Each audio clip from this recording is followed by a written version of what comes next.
Right, that's awesome. We are back here on the Lynn Hayes Freeland Show. So my guest today is Nandi Nelson.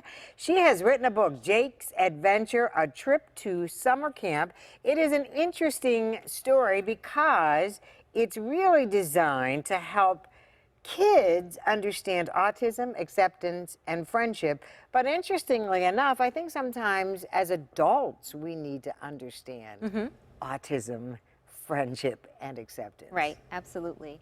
And I think in terms of the diagnosis, it's something that is there's more awareness now. So I think previously, no one really knew about what autism was. No one really knew about the characteristics of autism. And if you did know someone, you probably just thought, they may be a little bit socially awkward or kind of to themselves, or just their mannerism was a little bit out of the ordinary. But now with more awareness, I think that people are able to better put a label to kind of what they see happening. But I think that for adults as well, it's important for us to be clear on what is going on around us and going on within our children's classrooms, just so that when we are trying to create that acceptance and awareness, and our child comes across someone who has autism or some differences, that we can explain really what is happening. So what do you think the takeaways are? What are the messages we need to share with our children, which is very much what the book is about, but what are the lessons we need to teach our children as they go to school, as they go to different situations, about their friend Johnny, about little Debbie or Becky? I think that what my mission is to teach children that it is okay if there are people that are different from you. And just because someone is different from you doesn't mean that you can't be their friend, or it doesn't mean that you can't advocate for them or help to support them. Because oftentimes with individuals with autism, they struggle with communication. So maybe the friend of the child or the peer of the child has the ability to eloquently communicate when something isn't okay that's happening, or when someone is doing something that's not fair or that's not kind. And they, again, may be able to better explain and communicate that versus their peer that may have an autism spectrum disorder. And that's an interesting conversation to have with your child, because realistically, there was a time within the African American community in particular that we didn't have these conversations. Right. Absolutely. It would be simply a matter of, well, you know, Lynn's son. And we might make that face, or we'd give each other a look, but we didn't have that candid of a conversation. Yeah, and I think that that's something that is, especially when I'm relating into what my experience has been in the field of autism, that those candid conversations are happening more, and that parents are really opening their eyes up to what's in front of them and not thinking, oh, he or she will just grow out of it, or don't worry, you know, Mom, I was a late talker, or Dad was a late talker.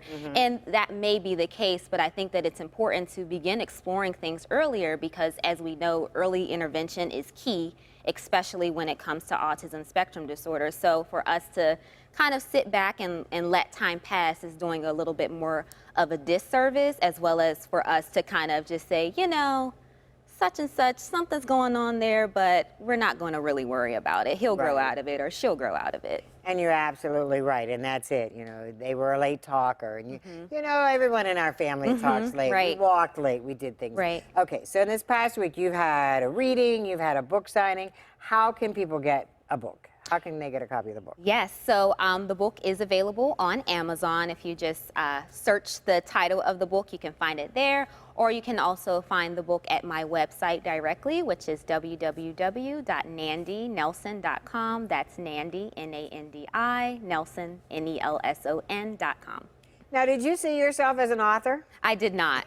I did not. Never thought I would be an author or write a book, a children's book at that, because I know that can be tough.